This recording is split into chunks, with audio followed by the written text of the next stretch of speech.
Welcome to virtual knee surgery. This activity will show you the process of replacing a failing knee joint. Are you ready? Today, our patient is a 76-year-old man. It is mandatory to check the patient's vital signs before beginning surgery. An anesthesiologist in the operating room performs this step. If the patient's vital signs are not in the normal ranges, we will not proceed with the surgery. Using the healthy person's vital sign chart as a reference, can our patient undergo surgery today? Actually, our patient's vital signs are in the normal ranges. We will proceed with surgery. Take a moment to look at our patient's x-rays. Which knee do you think needs surgery? Sorry, his right knee appears fairly normal. His left knee appears worn down and lacking cartilage, which is likely the cause of his pain. The nurse has begun prepping our patient for surgery by placing an IV needle in his right hand. Now it's your turn. Use the marker and write your initials on the proper knee to be operated on. This may seem silly, but it's an actual step taken to prevent wrong site surgeries. The anesthesiologist administers drugs through the IV and through a mask over the patient's face. What function should these drugs perform?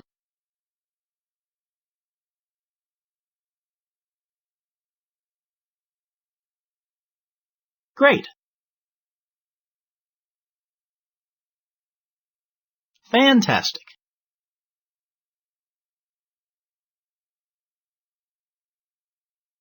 Good work. After the patient is unconscious, and before the first incision is made, we need to establish a sterile field around the surgical area. A series of sterile drapes isolates the surgical field from the rest of the patient's body. A tourniquet is applied to cut off blood flow, which allows a clearer view of the surgical field during surgery.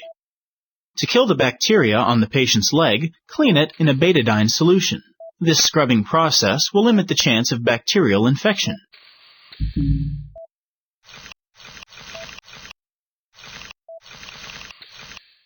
Betadine scrub is applied 2 more times, followed by the final arrangement of sterile drapes.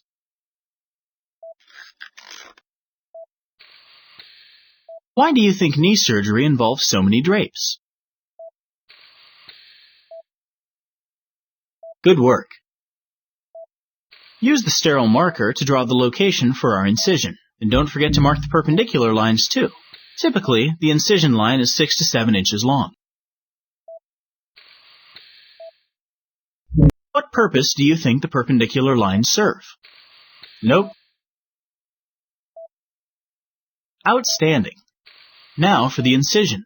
Take the scalpel and cut the skin following your markings. Let's use the Bovie pencil to cauterize the veins. This will help decrease blood flow into the surgical field.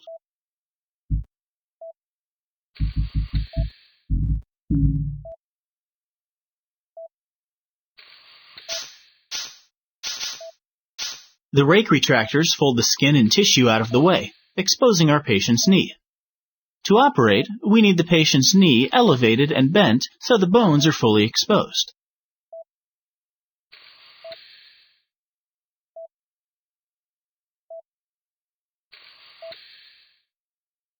Now the leg is at the proper angle. Use the rongeur to remove the anterior cruciate ligament, or ACL, the meniscus, and any bone spurs that may be lurking about.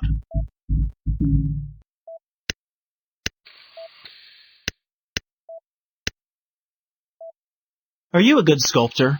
It's time to shape the femur, tibia, and patella so the new knee components fit properly. A hole must be drilled inside the femur to set up the distal femoral cutting jig and alignment device. The jig is put into position and helps ensure that the cuts made to the bone are exactly what are needed. Now hammer in the pins to hold the jig.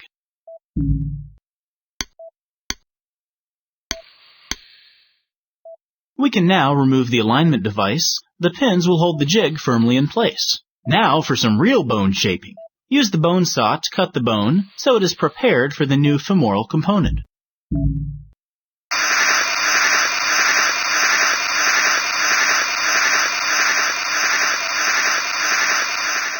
Another cutting jig, along with the bone saw, allows us to finish shaping the femur.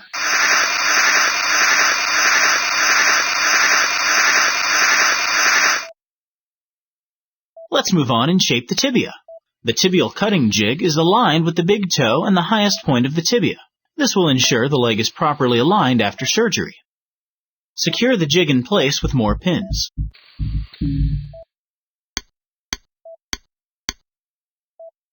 Use the bone saw to cut off the top of the tibia and prepare it for the new tibial components.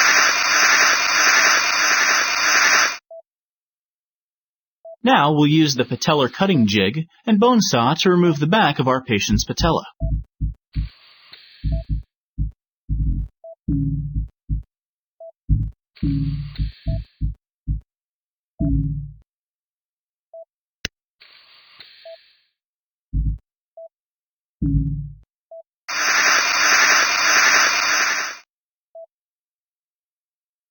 Holes in the tibia and patella are drilled and chiseled out, which will enable the new components to attach properly.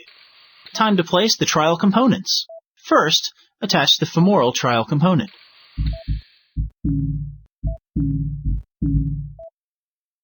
Attach the metal tray trial component to the tibia.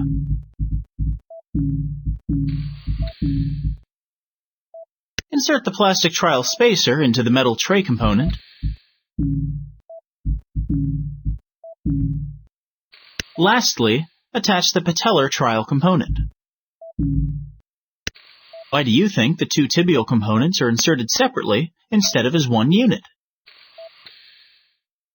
Fantastic!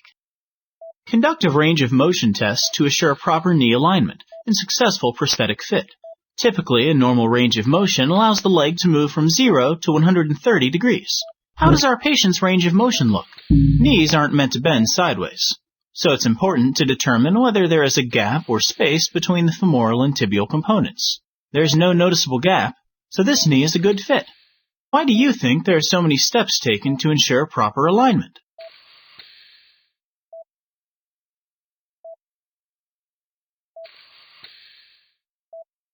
Great! We've tested the trial components. Now let's remove them and prepare for the permanent components by applying a special cement compound that binds metal and plastic to bone. A scrub technician has mixed up a batch of cement for you to use.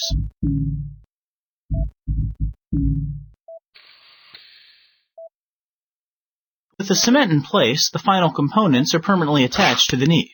Any excess cement will be scraped off and thrown away. Lay the leg flat on the table so the new knee components put pressure on each other. This allows the bone and components to bond with the cement. The cement can take anywhere from 10 to 15 minutes to harden. We perform our range of motion tests one final time.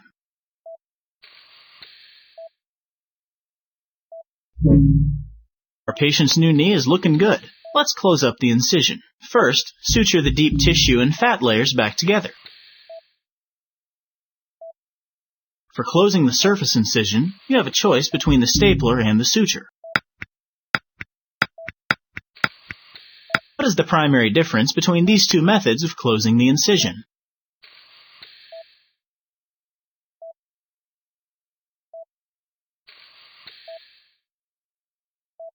Nope.